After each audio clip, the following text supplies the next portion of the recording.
Hi, Dr. Josh Axe here, Doctor of Natural Medicine and founder of draxe.com. In this video, I'll be answering the question, is kombucha actually healthy? And actually going through the nutritional facts, and really, I'll answer it to begin with here.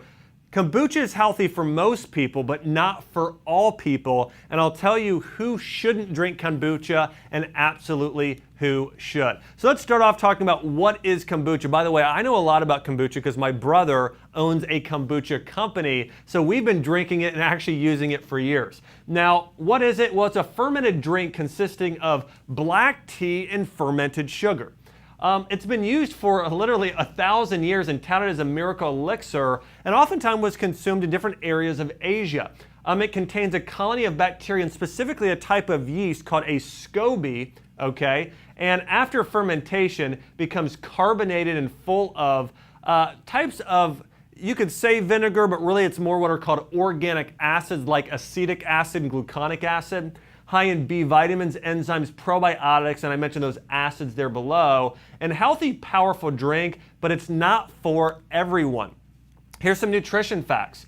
The average 16-ounce unpasteurized kombucha will contain about 60 calories. Now, 20 milligrams of sodium, that's not too high, 14 grams of carbohydrates, 4 grams of sugar, and then also it contains about 20 to 25% your daily value of loads of B vitamins, including vitamin B2, folate, B6, thiamine, niacin, and vitamin B12, known as the energy vitamin. So you can see here, there really are a significant amount of nutrients found in kombucha, lower levels of sugar, and in addition to this, because it contains black tea is really high in polyphenols and certain types of antioxidants that are great for the body and can naturally energize your system. The one other thing that could be up here is caffeine. It's a naturally occurring source of low levels, but does have probably the amount of caffeine of, let's compare it to a cup of coffee.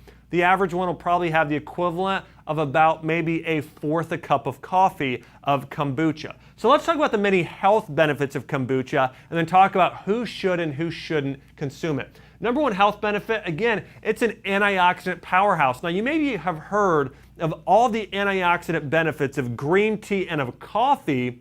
Well, in terms of antioxidant levels, black tea will fall somewhere or be in a very similar range to a green tea, or sometimes even higher than most green teas out there. So it's very high in antioxidant, which is great for anti-aging, fighting heart disease, fighting cancer. So there definitely is antioxidant protection found in kombucha because of the black tea. It supports gut health. You know, when you ferment sugar, it creates lots and lots of probiotics or different types of yeast that can really actually help balance out and kill off bad microorganisms in the body. So again, it can support gut health, especially bowel movements.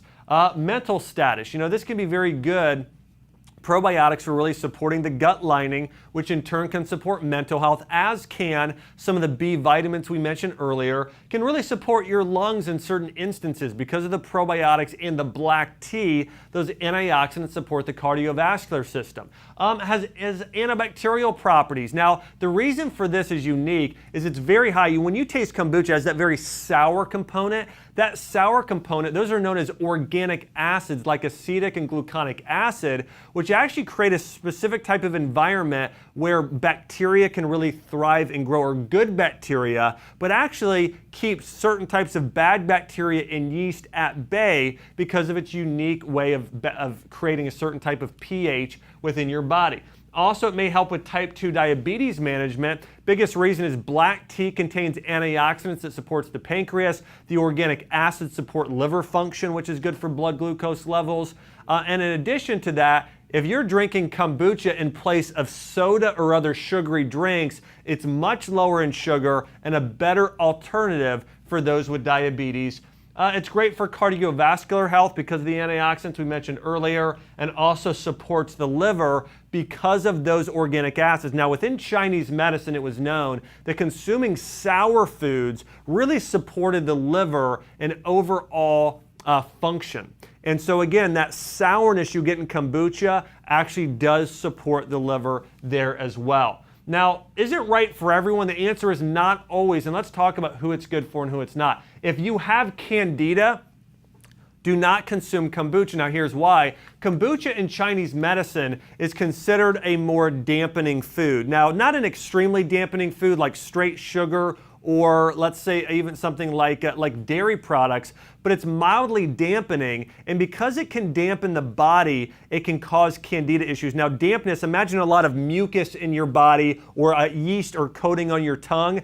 That's dampness. What we want to do if you have candida is dry your body out. You do that by doing foods or herbs that are bitter in nature.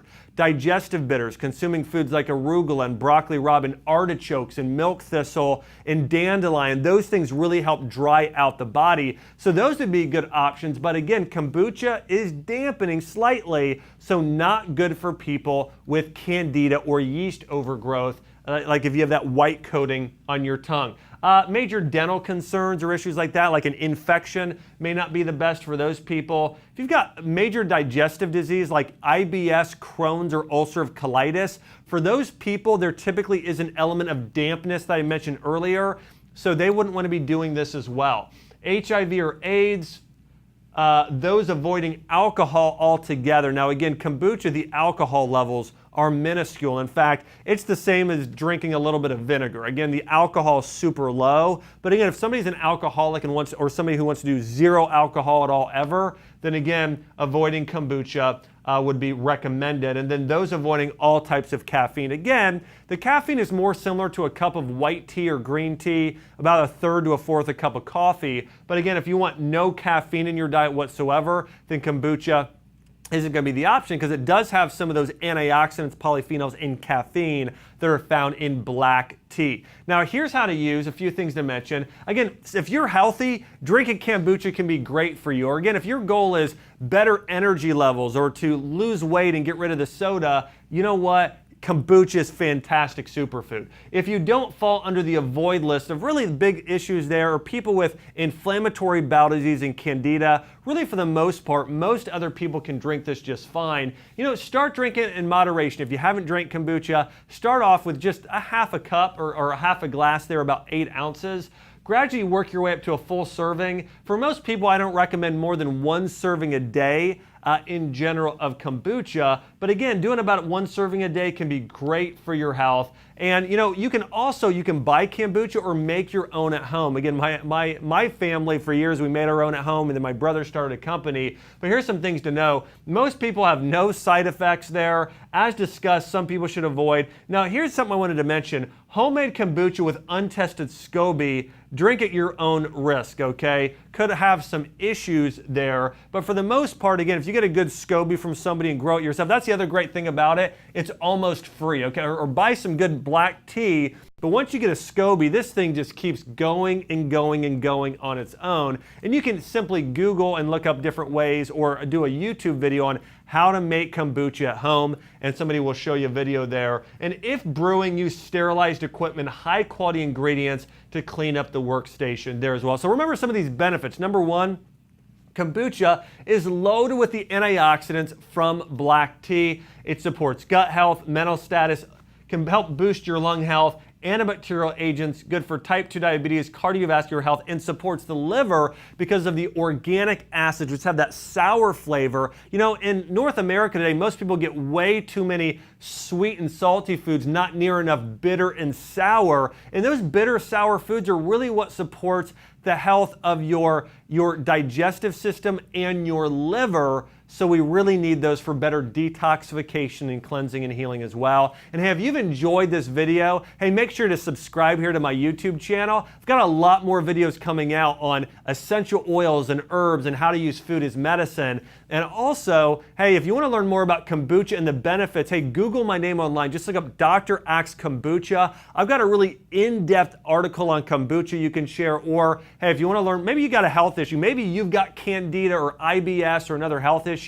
Hey, just search my name on YouTube or Google, and I've written a lot of articles and done a lot of videos on the best supplements and herbs and natural treatments to overcome every condition you could think of, from candida to autoimmune disease and many other things there as well. Hey, I hope you've enjoyed this video on the benefits of kombucha and who should and shouldn't consume this beverage. Hi, Dr. Axe here. I want to say thanks so much for checking out this YouTube video, and also don't forget to subscribe if you want to get more great content on things like herbs, essential oils, natural remedies, and how to use food as medicine. Also, check out more of our content on my YouTube channel. Thanks for watching.